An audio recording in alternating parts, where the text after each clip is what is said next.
Hi all, welcome to Inspired Surgeon. Disclaimer shown in the description of the video. The mastercard series of this video shows lectures on varicose veins. Let's have the joy of learning the concept of varicose veins. Look at this image. So this is gatus region, the ulcer over the gatus area, possibly a venous ulcer. Keep this in mind. For varicose veins, the vein should be dilated more than 3 mm and reticular veins 1 to 2.9 mm and telangiectasia less than 1 mm, a tiny intradermal venules. Reticular veins represent the tributaries of main axil or perforating or deep veins. How will you differentiate between arterial, venous and neuropathic ulcers? Arterial ulcers have punched out edge and floor is sloughed out. Venous ulcers have sloping edge and floor is covered with granulation tissue. Neuropathic ulcers have punched out edge and floor covered or exposed bony surface. So what is the pathophysiology behind venous ulcer? So you must know about ambulatory venous hypertension. A normal superficial venous pressure is 10 to 12 millimeters of mercury. Increased venous pressure 20 to 30 millimeters of mercury. Ambulatory venous hypertension, which is more than 80 millimeters of mercury. The pathophysiology behind venous ulcer. Look at this image. A system perforatus which is connecting the deep vein to superficial vein. During relaxation phase, the pressure in the deep system is 0 and pressure in the superficial system is less than 20. When muscles contract, the pressure in the deep system rises to 150 and the superficial system will rise up to 50 to 60. If valves are competent, the pressure will not rise. If the valve is incompetent, now the blood from the deep system to superficial system flows, thereby increase in pressure up to 80 millimeters of mercury. So pressure in the superficial venous system will be high.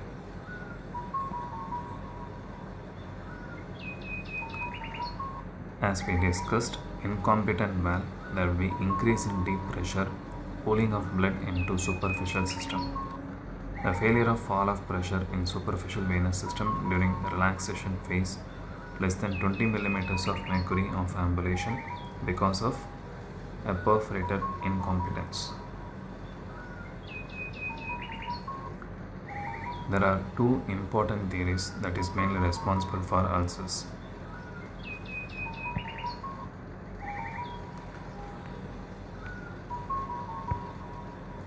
The hyperpigmentation skin changes, ambulatory venous hypertension, and because of the ambulatory venous hypertension, stasis of blood in veins, dilatation of venules and capillaries, which involves glomerulization of the capillaries, and leaky channels are formed. And because of that, fibrin cuff theory and this fibrin cuff theory, which is perivascular fibrin leak, no release of oxygen and nutrients, and thereby skin ulcers form.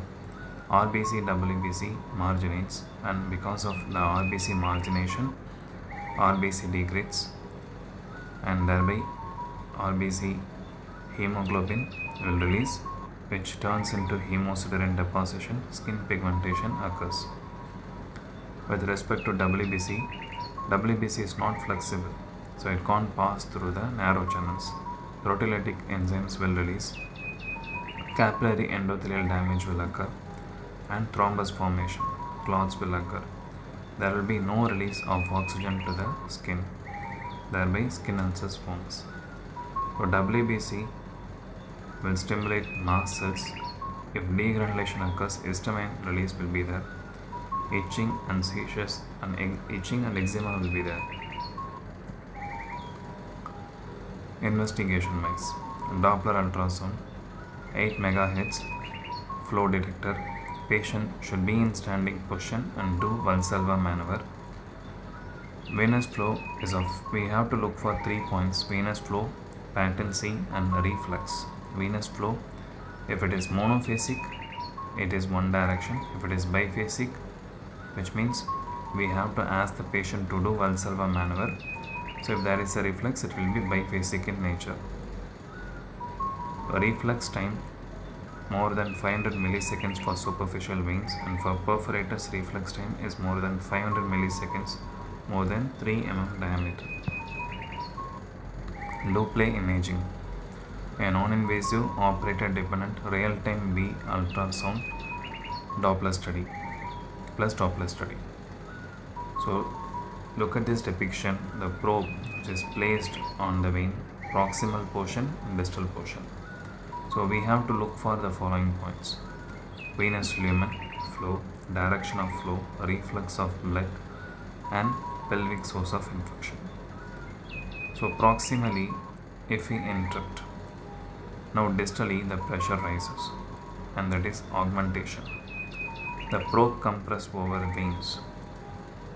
So we have to, if there is an increase in pressure, it is augmentation. If there is a thrombus is present, it is non-compressible, there will be minimal resistance. If thrombus is present, it is hyperechoic, hypoechoic, it will be differs. So with this Doppler imaging, we can help to delineate anatomical extent, functional description of reversal of flow. We can rule out DVT, we can mark perforator, we can confirm the SFJ, saphenofemoral junction, SPJ, saphenopopliteal junction incompetence.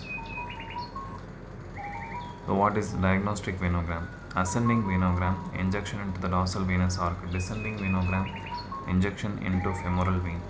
So what is IVUS? Intravenous ultrasound. It's a 20 MHz probe to plan stenting. Conservative management, limb elevation 30 minutes duration, elasto-crib bandage 30 to 40 millimeters of mercury, British stockings, class 1 15 to 18 millimeters of mercury, class 2 18 to 24, class 3 25 to 35 compression stockings. European stockings includes class 4, which is 50 to 60 millimeters of mercury. What is Unna boot?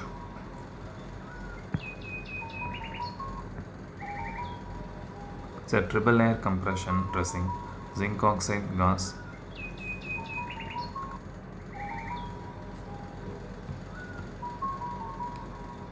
plus calamine lotion will decreases the edema. So what are all the drugs? NSAIDs, aspirin, calcium dorbicillate, diosmin are given, and pentoxifylline. Pentoxifylline is a rheological agent which will increase the flexibility of the RBCs. Calcium dorbicillate will decreases the edema, and diosmin will inhibit catechol O methyl transferase enzyme. Diosmin is also called as phlebotonic, which increases the venous tone and increases the flow towards heart. So what is importance is this 4-layer bandage dressing. Elasto-crib bandage 30 to 40 millimeters of mercury pressure given. If ABPA is less than 0.5, we have to go for revascularization, not for crib bandage. So this is 4-layer dressing.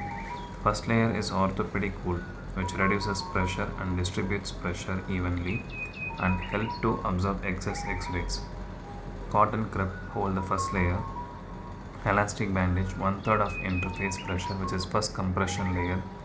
Cohesive bandage 2/3 of interface, which is a second compression layer. The mnemonic wise 2 and 4 starts with C. Cotton crib, cohesive bandage. The important point, 2/3 of interface pressure with cohesive bandage.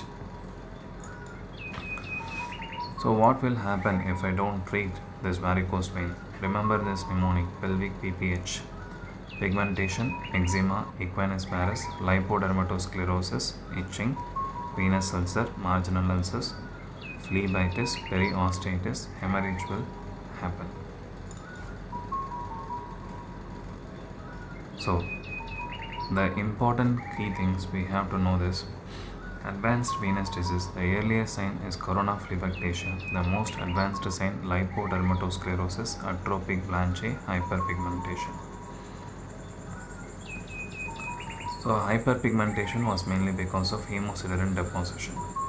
Lipodermatosclerosis is because of fibrosis of musculature. Ambulatory venous hypertension is once again the pathophysiology behind this. So how does it happen? Fibrosis of Achilles tendon and impaired mobility. So it's a brawny edema of the leg, champagne bottle leg, fibrotic and hypertrophic skin, hyperpigmentation of the skin. Atrophic blanche, pale hue around medial malleolus, mistaken for chronic ulcers. Corona phlebitis, which is nothing but accumulation of multiple tiny intradermal venules which occurs on medial malleolus. Your opinions are welcome. Subscribe to Inspired Surgeon. Thank you. Share this video to your friends and colleagues. This video is mainly created in order to train young minds and to spread knowledge. Thank you.